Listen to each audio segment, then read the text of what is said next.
My name is Daniela, and I want to tell you my story. I live in a small town called Brighton Bay, not far from New York City. It's quiet here with calm streets, cozy cafes, and the sound of waves always nearby. I'm 29 years old, and I work as a receptionist at a small hotel near the beach. Life was simple. Some might say boring, but I liked it. I had a few close friends, a small apartment, and a routine that felt safe. I wasn't looking for love. After a few bad relationships in the past, I told myself that it was better to stay alone. But sometimes life brings someone into your world when you least expect it. That person was Michael. Michael came to the hotel for a business trip.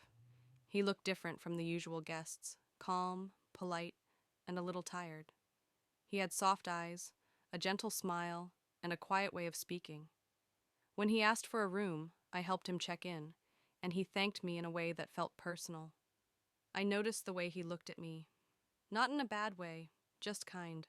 I smiled back without even meaning to. The next morning, he came down to the lobby and asked for directions around town. I told him where to get the best coffee, where the beach was nice and quiet, and which seafood restaurant locals liked best. He listened to me carefully. Really listened, and I liked that. Most people don't. After that, we started talking more. He stayed for 2 weeks. Every evening when his work was done, he would come to the lobby and we would chat. Some days we walked along the beach. Other times we sat on a bench near the lighthouse. We talked about life, books, music, dreams. He told me about the stress of his job in the city. I told him about my quiet life here. I felt comfortable with him. I felt seen. One night, we were walking by the water. The stars were out and the breeze was soft. He turned to me and said, "Being with you feels like peace." Those words stayed in my heart. I think I started falling for him that night. When his 2 weeks were over, he left Brighton Bay, but we kept in touch. Every day he sent me messages. Every night we talked on the phone. We laughed. We shared stories. And I missed him more than I thought I would. A month later, he came back. This time, he didn't stay at the hotel. He rented a small house near the harbor and asked me to visit. We made dinner together. We listened to music and danced in the kitchen. It felt like we had been together for a long time. I felt lucky. But then one evening, something changed. We were sitting on the couch drinking tea, and he looked serious.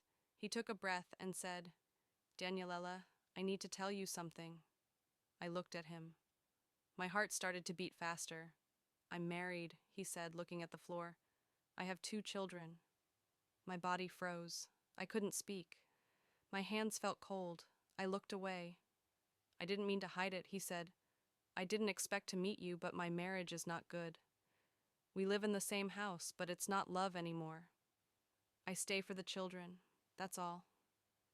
His voice was low. He sounded sad, but I couldn't say anything. My thoughts were all over the place. I stood up and walked outside. The air was cold, and I could hear the ocean waves. I felt like crying. He followed me out. "I understand if you don't want to see me again," he said. I nodded and walked home. That night I couldn't sleep. My head was full of questions. Why didn't he tell me before? Why did this happen to me? But I also remembered the way he looked at me, the way he spoke, the way he made me feel safe. I was confused. I wanted to be angry, but I missed him. The next day he sent me a message. "I'm sorry," it said, "but I miss you."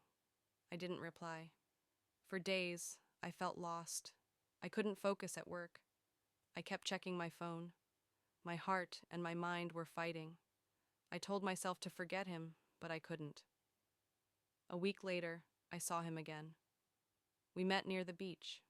I told him I felt hurt, that I didn't like being kept in the dark. He said he understood. He didn't try to excuse it. He only said, "I care about you."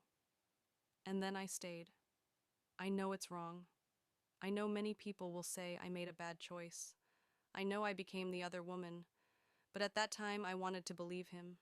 I wanted to believe this was temporary, that maybe one day he would leave his wife, that maybe he would choose me. So we continued in secret. He visited Brighton Bay once or twice a month. He stayed in that little house. I went there after work. We ate together. We talked. Sometimes we watched old movies or just sat in silence. It felt real, but also like a dream that could end any time. We never went out together. We never held hands in public. No photos, no dates, no future plans, just small moments in a quiet house. But in those moments, he made me feel special. He listened to me. He remembered the little things I said. He helped me cook, made me laugh, brought me books I mentioned once. He made me feel loved. Still deep inside, I knew the truth. I was not his first choice. I was something on the side, something easy without problems. And yet I didn't leave. Why? Because I loved how he made me feel. Because I believed him. Or maybe because I was afraid to be alone. Those quiet nights with him gave me something to hold on to. Even if it hurt, it was better than nothing. But slowly, things started to change inside me. I stopped smiling the way I used to. I waited for his messages more than I should. I made my schedule around his visits. I said no to friends. I stayed home, always waiting for him to call. My world became smaller, just him and silence. Sometimes I stood on the beach and asked myself, is this love or am I just lost? And I would tell myself, wait, maybe one day things will be different. But the questions didn't stop. They grew louder. The weeks passed, and I stayed in that quiet world, waiting for Michael. I still loved him, but something inside me was changing. I started to feel tired, not just in my body, but in my heart. I was always waiting, waiting for a message, waiting for a visit, waiting for love that was only mine for a few hours at a time. Sometimes he came for a weekend. We stayed in the little house near the harbor. We talked, cooked, and held each other. But when he left, the house felt cold and empty. I looked around and saw only my things. He never left anything behind. No clothes, no photos, no sign that he had ever been there. It was like he lived two lives, and in one of them, I didn't exist. I tried to tell myself that love takes time. I believed he cared about me. Maybe he did. But he still went back to his wife, to his children, to the life where I did not belong. And I began to wonder, why do I let this happen? One night after he left, I sat by the window and watched the rain fall.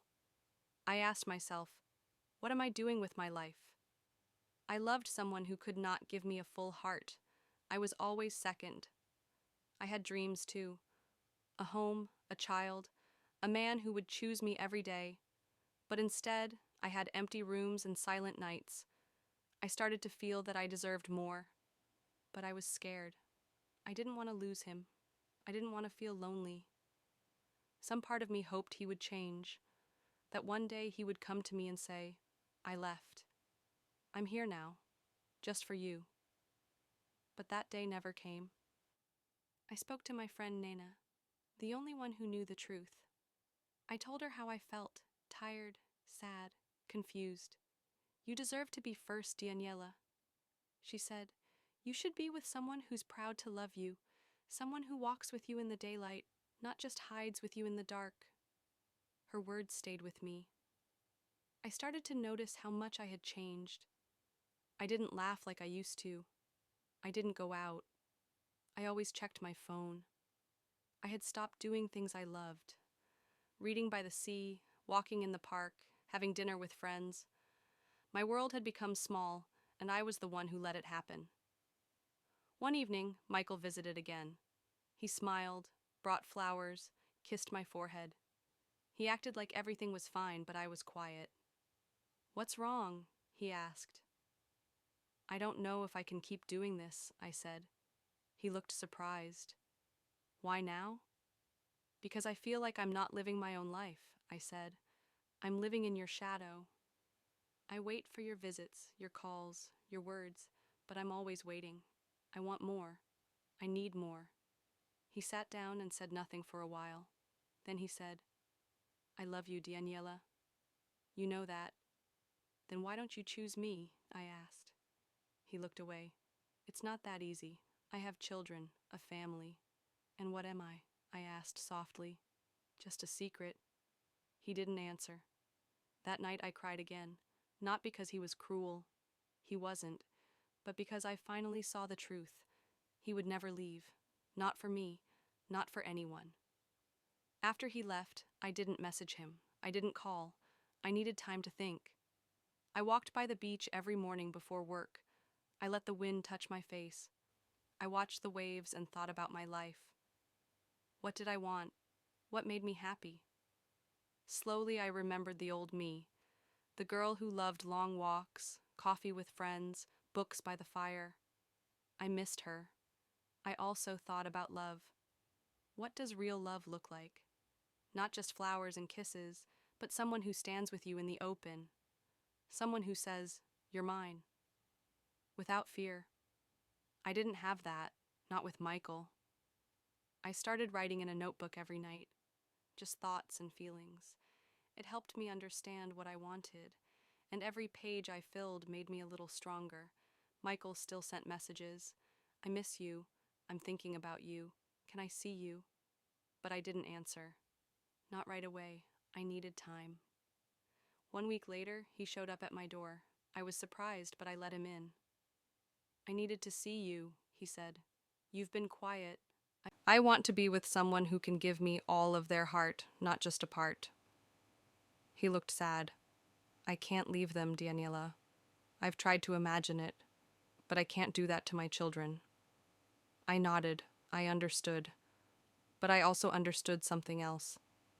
This was the end. "I hope you find peace," I said.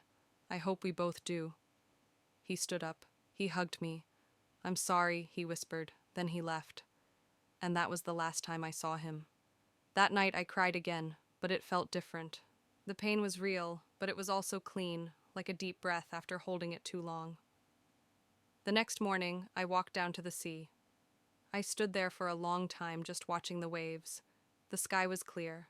The wind was soft. I felt something I hadn't felt in months. Calm. I knew healing would take time, but I also knew I had taken the first step. For the first time in a long time, I was not waiting for a message. I was not checking my phone. I was just standing there with myself, and that was enough for now. Months passed after I said goodbye to Michael. At first, the days felt long and heavy. I missed him. I missed the way he smiled, the way he held me, the small things we used to share. Some mornings I wanted to call him. Some nights I cried in bed, holding my pillow close, remembering the sound of his voice. But slowly things began to change. I started spending more time with my friends again. Na invited me for coffee every weekend. We talked and laughed. Sometimes we sat in silence, just enjoying each other's company. It felt good to be around people who loved me for me with no secrets, no lies. I also returned to the things I once enjoyed. I began reading again soft stories, quiet ones about love and hope. I walked on the beach every evening. I watched the sunset and listened to the sound of the waves. The sea always made me feel calm. It reminded me that life moves forward no matter what happens. I also started working on my goals. I took a small class at the community center. Something simple about writing stories. I didn't tell many people about it. I just wanted to try something for myself. Each week, I wrote a few pages about my thoughts and dreams. It felt good to write. It helped me heal. One evening after class, I was walking home when I stopped by a bookstore near the corner. I hadn't been there in a long time. Inside, I saw a man looking at travel books. He smiled when he saw me, and I smiled back. He looked familiar, but I couldn't remember where I had seen him before. He walked over and said, "Hi, you're in the writing class, right?" I nodded. "Yes, I am." "I just joined last week," he said. "I'm David." We talked for a few minutes about the class, about books, about the cold weather. It was nothing special, but something about his voice made me feel at ease. The next week he sat near me in class. After class, we walked together to the cafe across the street. We talked about simple things, family, work, favorite food. He was kind. He listened. And when I spoke, he looked into my eyes. I didn't feel nervous. I felt calm. We started meeting after class more often, sometimes for coffee, sometimes just a short walk. He didn't ask me about my past. He didn't push. He was patient. One evening, we sat near the beach on a wooden bench. The sky was orange and the air was cool. I looked at him and said, "Can I tell you something?" "Of course," he said. "I was in a relationship before. It wasn't good. He was married. I waited for him for a long time. I loved him, but I was always second. I don't want that kind of love again." He was quiet for a moment. Then he said, "Thank you for telling me. I think you're brave, and you deserve better." That night, I went home with a warm feeling in my chest. Not because I was falling in love, but because I felt understood. Weeks turned into months. David and I spent more time together. We went for walks, watched movies, and talked about our dreams. He never rushed me. He never asked for more than I could give. I started to smile more. I laughed without pain. I felt free. One day I looked in the mirror and saw something I hadn't seen in a long time. Myself. Not the sad girl who waited for messages. Not the woman who cried alone at night. But Daniela, strong, gentle, and alive. David became a part of my life slowly, like the sun rising after a long night. He didn't try to fix me, he just stood beside me. And in his quiet way, he showed me what real love can look like. One evening, we were sitting in the park, watching children play. "Do you ever want a family?" I asked. "Yes," he said one day with the right person. I smiled. "Me too." We didn't need to say more. I knew now that love doesn't have to hurt. It doesn't have to be hidden or painful. Love should feel safe. It should feel like coming home. Looking back, I don't regret my past. It taught me important lessons. I learned that love without respect is not enough, that waiting for someone who cannot choose you will only bring pain.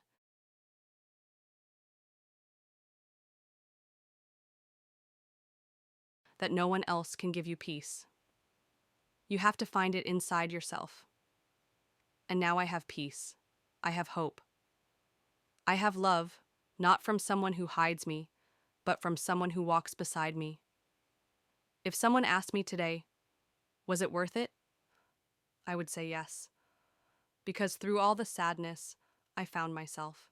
And in finding myself, I opened the door to a new kind of love, a better one I truly deserve. Curve.